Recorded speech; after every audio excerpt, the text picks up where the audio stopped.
Elon Musk is right, and he's right most of the time. He's especially right when most other people are wrong. When most other people are saying, this is a bad idea, you shouldn't bet your wealth on such a thing, right? He built a car company when most other car companies in the past have failed. He did the same for a rocket company. So where do these thoughts come from, right? Where does this idea come from that you can bet heavily on something where most other people dismiss you for, and then in the end you're even right about this? Elon Musk has explained this, right? He said he reasons things based on first principles. So for a rocket, for example, he would look at the rocket and say, okay, how much should a rocket cost based on, for example, the raw materials? So instead of reasoning by analogy, right, instead of looking at, okay, this is what other rockets cost, here's how much % we can reduce this by optimizing ABC, he instead looks at it from the very first principles from physics. This is how much the materials cost, and so this is the lower floor of a rocket. And everything that comes on top is basically our inefficiency. So that's how he reasons in general. Now, this is a crypto channel. This channel focuses on Bitcoin mainly, and so I will talk in this video about the contrarian bet that Elon Musk made by investing in Bitcoin with Tesla. Now, why is this a contrarian bet? Because among retail, it's quite common to just buy into Bitcoin, but for a company, that's still not common. Microsoft doesn't have Bitcoin on the balance sheet, neither does Apple, neither does Google, but Tesla does. So it's definitely, among corporate America, a contrarian bet to have Bitcoin on your balance sheet. So what are the potential first principles that Elon Musk could be using here? I think let's start from this one very beginning, right? Let's first of all ignore all of these cycles, right? Let's ignore the 4-year cycles where Bitcoin might drop 80%, etc. Let's expand our horizon and let's look at maybe 10 or 20 years. So a duration that's longer than a typical Bitcoin cycle. So why would it make sense to buy Bitcoin and hold it over 20 years? In general, with any investment, right? First principle. In general, with any investment, you want to have your price in the future higher than it is today, right? That's in the end why you invest. You invest in order to appreciate in terms of purchasing power.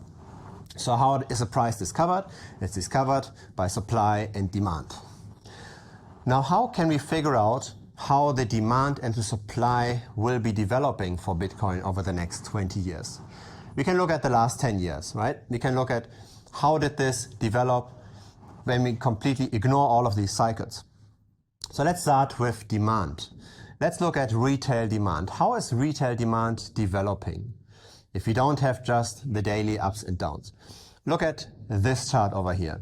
This shows the number of wallets that hold at least one Bitcoin.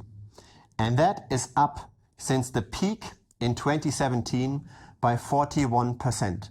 And it's up very consistently. So it's up despite all of these massive ups and downs in the price. There is adoption. The retail adoption is creeping up very steadily. That's very good, right? When you've got something that goes up pretty constantly without all of these crashes, without the uncertainty, you can relatively clearly say that over the long term this will just continue, right? There is no real volatility, there's no real risk. If you ignore these ups and downs in the price, it's very likely that the number of wallets that hold at least one Bitcoin will continue to rise. Now let's look at the next chart, and this makes it a bit smaller. This looks at a more granular level, so the number of wallets that hold at least 0.1 Bitcoin, so 1/10 of that. That's up 70% since 2017. So despite the price fluctuating so much, this number of wallets is increasing very steadily, 70% in those 5 to 6 years. So we can pretty safely assume that Bitcoin demand by retail is likely just continuing on this line, right? When this suddenly stops and maybe for half a year or for 1 year, we don't have any growth in the number of retail wallets anymore, then this might be cause of concern. Then it might make sense to start selling.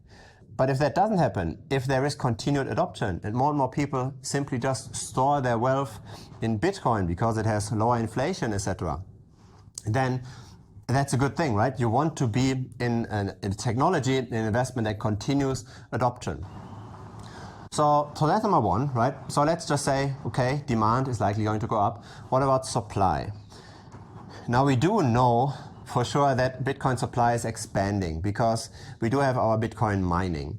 And we do know that there is a ceiling for 21 million Bitcoin, but it takes 100 years until it's reached. The question is always, what's the net circulating supply that's available for all of these new retail people coming in? And for that, we've got a hodl wave. We've got the 5-year plus hodl wave. So this looks at the number of Bitcoin that has not moved in the last 5 years. And that's up since that same peak, right? 2017, the 20K peak in Bitcoin, that's up from 18 to 28%. So 28% of Bitcoin haven't moved in the last 5 years, and this continues to creep up. Now, why is this so important? This chart shows in relation to all of the Bitcoin that's floating around, how much isn't moving. So how much is simply just held and not being sold off, not being sold to the retail people that accumulate.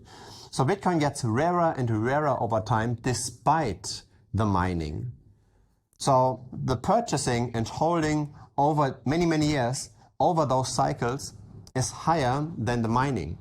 So you can see how the supply is actually drying up, right? The demand continues, the adoption continues by retail, but the supply as a percentage of all of Bitcoin that's around is getting less and less liquid because it's been held by very, very strong diamond hands. Either it's held by people that simply just hold for 10, 20, 30 years for the next generation, or it's even lost, right? Nobody knows.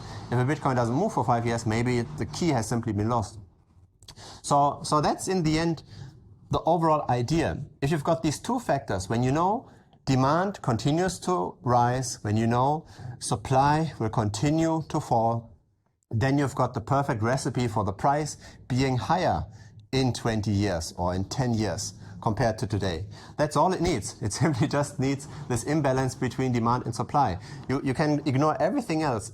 And if you believe that supply will not go up because maybe Satoshi Nakamoto suddenly revives this Bitcoin, and if you believe that retail adoption continues on this very, very steady graph that it's already on, then I really don't see the risk despite this short-term volatility. But that's with every investment, right? Whenever you buy even stocks, they can go down 30, 40, 50%. Very much possible. And Bitcoin can go up and down more because it's less liquid. The market overall is smaller. So it's a relatively natural thing. As Bitcoin grows, the volatility, of course, will also go down. But it's actually good. I would argue that the volatility of Bitcoin is still so high because it gives opportunity that when we do see a crash of 50, 60%, that we can buy in strong in an asset that still continues to see more and more adoption. So you simply need to have strong enough of an opinion, right? You need to have this contrarian opinion where other people might dismiss you for it, but you have done your research, you've done the homework, and you know, okay, I do believe that in 5 to 10 years I basically get bailed out. And that's not necessarily because fiat is worthless. It's because simply Bitcoin as a savings vehicle continues to grow in adoption, and the Bitcoin that's floating around continues to get rarer and rarer. The floating Bitcoin shrinks and shrinks in numbers. If you found this useful, I made a very similar video discussing the fundamentals of Bitcoin over here. Looking forward to see you in that video, and thanks for watching this one. Bye-bye.